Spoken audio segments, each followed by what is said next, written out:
नमस्ते बच्चों, आज की वीडियो में हम करेंगे एक्सरसाइज 7.2 का क्वेश्चन नंबर 1 और 2। ठीक है, चलिए देखते हैं क्या बोल रहा है क्वेश्चन नंबर 1 में। Find the coordinates of the point which divides the join of this and this in the ratio 2:3। तो क्या दिया हुआ है उसने कि हमें इन दो पॉइंट्स को मीट करके जो लाइन सेगमेंट मिलेगी उस लाइन सेगमेंट को एक पॉइंट क्या कर रहा है 2:3 में डिवाइड कर रहा है। ठीक है, अब वो जो पॉइंट है जो इसे डिवाइड कर रहा है उसकी वैल्यू निकालनी है, हमें उस पॉइंट के कोऑर्डिनेट निकालने हैं। जो इसको डिवाइड कर रहा है उस पॉइंट के कोऑर्डिनेट्स निकालने हैं। ठीक है, तो क्या करेंगे, बाइसेक्शन फॉर्मूला निकालेंगे क्योंकि रेशियो गिवन है हमारे पास, और ये x1 y1 हो जाएगा, x2 y2 हो जाएगा। तो एक्स वाई की वैल्यू निकल जाएगी। जो फाइंड करना है पॉइंट उसको हम क्या सपोज कर लेंगे, एक्स वाई सपोज कर लेंगे। तो चलिए देखते हैं कैसे करेंगे। अब ये जो दो पॉइंट्स हैं इनको हमने क्या सपोज कर लिया, ए और बी सपोज कर लिया। ठीक है, और जो पॉइंट जो इसको 2:3 में डिवाइड कर रहा है जो पॉइंट, उसको हम क्या सपोज कर लेंगे, पी एक्स कॉमा वाई। ठीक है, ये होगी हमारी 2:3, यानी कि ये 2 और ये पार्ट 3। ठीक है, हमने क्या सपोज कर लिया, पी पॉइंट को सपोज कर लिया कि वो ए बी को डिवाइड कर रहा है 2:3 में। ठीक है, let point be P which divides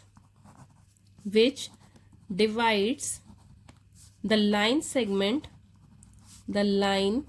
segment AB in the ratio 2:3 in the ratio 2:3। ठीक है, हमने क्या सपोज कर लिया, हमने सपोज कर लिया कि P पॉइंट है वो जो इसको क्या कर रहा है 2:3 में डिवाइड कर रहा है। ठीक है, तो बाई सेक्शन फॉर्मूला अब क्या होगा, बाई सेक्शन फॉर्मूला हम निकाल लेंगे। बाई सेक्शन फॉर्मूला क्या आ जाएगा हमारे पास, x की वैल्यू क्या होगी, m1 प्लस m2 लिख लो, और नीचे भी m1 प्लस m2 लिख लिया। ऊपर क्या आ जाएगा, x है तो यहाँ पे भी x आएगा और यहाँ पे भी x, यहाँ पे 1 है तो यहाँ पे 2 आ जाएगा, और यहाँ पे 2 है तो यहाँ पे 1 आ जाएगा।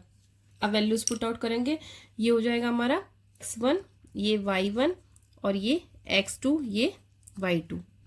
ठीक है, और ये हमारी m1 होगी और ये m2 होगी। m1 की वैल्यू कितनी है, 2 है, फिर x2 की वैल्यू 4 है, प्लस m2 की वैल्यू कितनी है 3 इंटू x1 की वैल्यू क्या है -1। m1 प्लस m2 का मतलब 2 प्लस 3। ठीक है, तो x इक्वल्स टू कितना आ गया हमारा, चूंकि आ गया 8 - 3/5। सॉल्व किया तो कितना आ जाएगा 5/5, 5 से 5 कैंसिल आउट हो गया। तो x की वैल्यू क्या आ जाएगी हमारे पास, 1 आ जाएगी। यहां से क्या आ गया हमारा, x आ गया। अब निकाल लेंगे y। अब देखो y क्या होगा, y इक्वल्स टू, इसमें भी ऐसे लिखेंगे m1 प्लस m2, नीचे भी क्या आ जाएगा m1 प्लस m2। बस करना क्या हमें, क्योंकि यहाँ पे y है तो यहाँ भी y आएगा और यहाँ भी y आएगा। यहाँ पे 1 है तो यहाँ 2 आ जाएगा, यहाँ पे 2 है तो यहाँ पे 1 आ जाएगा। ठीक है, तो अब y का कोऑर्डिनेट क्या है, गिवन है, नहीं है, तो y इक्वल्स टू, बाकी सब गिवन है। ठीक है, उनको पुट आउट कर लेते हैं। तो क्या आ जाएगी, m1 की वैल्यू 2 इंटू y2 की वैल्यू कितनी है -3, प्लस m2 यानी कि 3, और y1 कितना है हमारा 7, अपॉन क्या आ जाएगा m1 प्लस m2 यानी कि 2 प्लस 3। ठीक है, तो चलो देखो, -6 plus 27 upon 5, y equals to 21 - 6 कितना हो गया हमारे पास, 15 आ जाएगा। 15 अपॉन 5, 5 3 ज़ा 15, तो 3 आ गई वैल्यू। यहाँ से y की वैल्यू क्या आ गई हमारी, 3 आ गई है। ठीक है, तो ये आ गई y की वैल्यू, ये आ गई हमारी x की वैल्यू। तो रिक्वायर्ड पॉइंट क्या हो जाएगा, जो उसने कोऑर्डिनेट फाइंड आउट करने के लिए बोले थे जिस पॉइंट के, तो p पॉइंट के कोऑर्डिनेट्स क्या आ जाएंगे हमारे पास, therefore coordinates of point p will be कितने होंगे, पॉइंट p विल बी 1,3। ठीक है, चलिए नेक्स्ट क्वेश्चन करते हैं, क्वेश्चन नंबर 2। अब देखो सेकंड क्वेश्चन में क्या बोल रहा है, find the coordinates of the point of trisection of the line segment joining this and this. क्या बोल रहा है, हमें पॉइंट्स के कोऑर्डिनेट फाइंड आउट करने हैं। कौन से पॉइंट के, जो हमें उस पॉइंट के कोऑर्डिनेट फाइंड आउट करने हैं जो इस और इस पॉइंट से मिलकर लाइन सेगमेंट बन रहा है, उसको क्या करें, ट्राई सेक्शन में डिवाइड करें। ट्राई सेक्शन का मतलब 3, ट्राई का मतलब क्या होता है 3, और सेक्शन का मतलब पार्ट्स, तो 3 इक्वल पार्ट्स में डिवाइड करें। उस पॉइंट के कोऑर्डिनेट्स फाइंड आउट करने हैं हमें। ठीक है, तो चलिए देखते हैं। इसी की जैसे हमने लास्ट की जैसे हमने एग्जाम्पल नंबर 8 भी किया था, तो सेम वैसे ही करना जैसे एग्जाम्पल नंबर 8 में किया था। चलिए देखते हैं कैसे करेंगे। देखो अब हम क्या करेंगे, इसको ए सपोज कर लेंगे, इसको बी सपोज कर लेंगे। ये हो गया हमारा ए, ये हो गया हमारा बी। उसने बोला है कि ट्राई सेक्शन, ट्राई का मतलब 3, तो 3 का मतलब ये 3 पार्ट्स बनाने हैं हमें, इसके क्या हो 3 पार्ट्स इक्वल हो। तो पॉइंट क्या क्या होंगे, इसको हमने पी सपोज कर लिया और इसको क्यू सपोज कर लिया। ये पार्ट वो ऐसे होंगे, ये वाला पार्ट, ये वाला पार्ट और ये वाला पार्ट, तीनों पार्ट क्या है, इक्वल पार्ट्स हैं। ठीक है, तो अब उसने हमें ये बोला है कि हमें पी के कोऑर्डिनेट्स फाइंड आउट करने हैं और क्यू के कोऑर्डिनेट्स फाइंड आउट करने हैं। ठीक है, तो कैसे करेंगे, सबसे पहले तो हम ये इतना ले लेंगे, है ना, ये ले लेंगे, ए पी लेंगे और पी भी लेंगे। ठीक है, तो क्या डायग्राम बनेगा इसके लिए, ये वाला बनेगा। जो सबसे पहले हम पॉइंट निकालेंगे वो ये निकालेंगे। ये हमारा पी हो गया, यहां तक हमारा 1 पार्ट आया और इसके आगे कितने हैं, 2 पार्ट्स हैं। तो रेशियो कितनी बन गई, 1:2। ये पी पॉइंट हो गया और ये बी पॉइंट हो गया। बी के क्या थे कोऑर्डिनेट्स वो लिख लो और ए के क्या थे 4, -1 वो लिख लो। ठीक है, अब ये देखो जैसे ये आपके पास आ गई है, अब क्या होगा, नॉर्मली सिंपल सेक्शन फॉर्मूला लगा के हमारी पी के कोऑर्डिनेट्स आ जाएंगे। इसको हम XY सपोज कर लेते हैं। ठीक है, फिर एक बार इसका प्रोसेस करके पी के जब कोऑर्डिनेट आ जाएंगे फिर हम क्यू के निकालेंगे। ठीक है, तो चलिए सबसे पहले सपोज कर लेते हैं, let P and Q be the points. P और क्यू वो पॉइंट्स हैं जो ए बी लाइन सेगमेंट को क्या कर रहे हैं, ट्राइसेक्ट कर रहे हैं।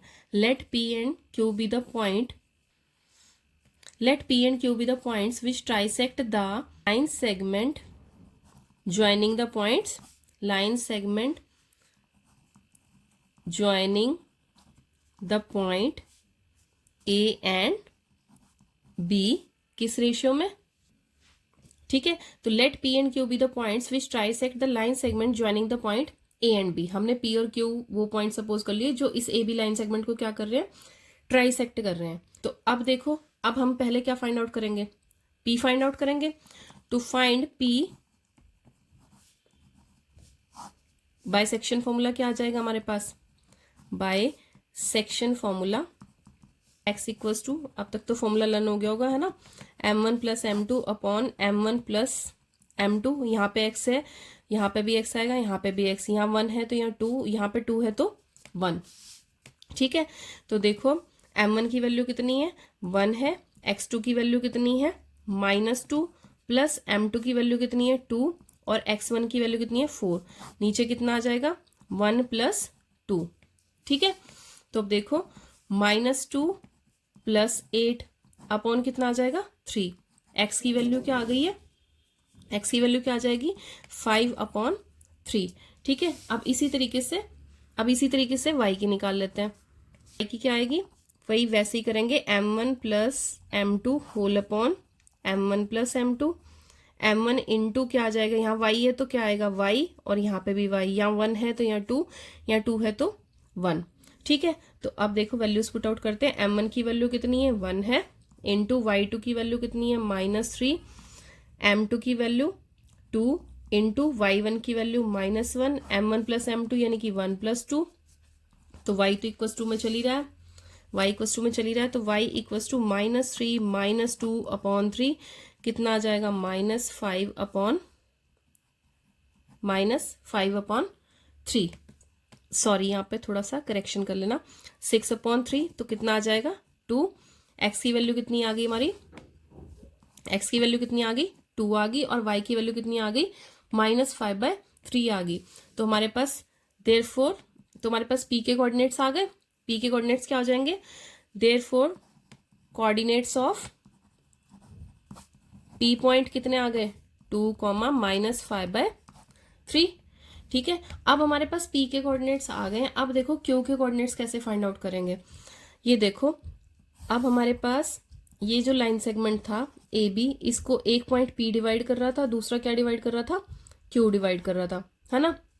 तो अब हमारे पास इसके कोऑर्डिनेट आ गए, क्या आ गया 2, 5/3, 2, -5/3।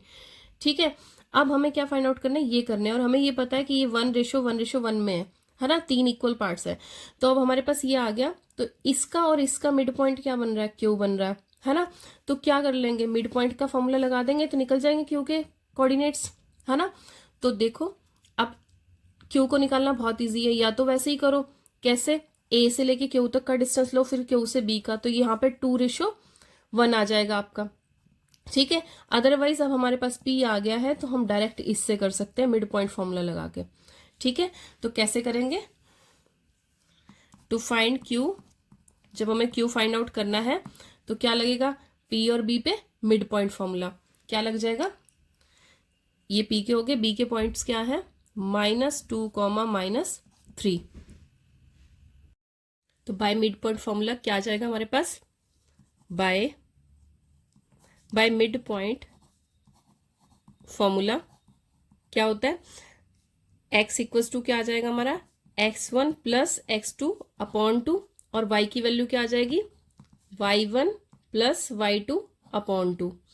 अब ये देखो यहाँ पे हमारा x1 y1 क्या है, ये देखो इसको हम ले लेंगे, अब ये हमारा x1 हो गया, ये y1 हो गया, ये x2 हो गया और ये y2 हो गया। ठीक है, तो वैल्यूज पुट आउट करते हैं, वैल्यूज पुट आउट करेंगे तो x की वैल्यू क्या आ जाएगी हमारी, x1 प्लस x2, यानी कि x1 कितना है हमारा, x1 क्या है 2 है, और x2 क्या है -2 है, तो 2 प्लस -2 होल अपॉन 2, और इधर y की वैल्यू क्या आ जाएगी, y की वैल्यू y1 प्लस y1 का मतलब -5/3, और y2 कितना हमारा -3 प्लस -3 अपॉन 2। तो अब इन्हें सॉल्व कर लेते हैं, +2 -2 कितना हो जाएगा 0, है ना, तो x की वैल्यू क्या आ गई हमारी 0 आ गई, और इधर y की वैल्यू क्या आ जाएगी, इसका एलसीएम लेंगे, पहले तो देखो 5/3 प्लस माइनस -3 अपॉन 2, तो y की वैल्यू क्या आ गई यहाँ से, एलसीएम लो इसका, 3 -5 और 3 3 सा कितना हो गया 9 हो गया, होल अपॉन 2, ये 3 इधर आके मल्टीप्लाई हो जाएगा, तो यहाँ पे कितना आएगा -5 -9 -14 अपॉन क्या आ जाएगा 6, तो 2 3 ज़ा 6, 2 3 ज़ा 6 और 2 7 ज़ा 14। y की वैल्यू क्या आ गई हमारे पास, देखो y की वैल्यू क्या आ गई -7/3। ठीक है, तो अब ये हमारी यहां से हमारी x की वैल्यू आई 0 और y की वैल्यू क्या आई -7/3, तो ये क्या हो गया हमारे q के कोऑर्डिनेट्स, क्या आ गए ये हमारे q के coordinates, therefore coordinates of point q will be कितने हो जाएंगे 0, -7/3। ठीक है, तो आगे हमारे पास दोनों वैल्यूज, उसने मैं ये बोला था ना ट्राइसेक्शन करने वाले दोनों पॉइंट्स फाइंड आउट करने, तो p की वैल्यू कितनी आई थी हमारी 2, -5/3 और q की वैल्यू 0, -7/3। ठीक है, अब यहां तक आपको कोई भी प्रॉब्लम है तो आप पूछ सकते हैं, इसको आप जो भी आप जैसे भी आपको इजी लगे, मिड पॉइंट में इजी लग रहा है तो मिड पॉइंट से करना, क्यू को फाइंड आउट करना, या फिर आप सेक्शन फॉर्मूला लगा के कर लीजिए। ठीक है, अब यहाँ तक आपको कोई भी प्रॉब्लम है तो आप पूछ सकते हैं। ये वाला क्वेश्चन बहुत ज्यादा इंपॉर्टेंट है एग्जाम पॉइंट ऑफ व्यू से, इस तरह के क्वेश्चन एग्जाम में जरूर आता है 3 मार्कर्स में। ठीक है, तो इसकी अच्छे से प्रिपरेशन कीजिए, अच्छे से प्रैक्टिस कीजिए। ठीक है, मिलते हैं नेक्स्ट वीडियो में, की प्रैक्टिसिंग अभ्यास करते रहिए। ओके, जय हिंद बच्चों।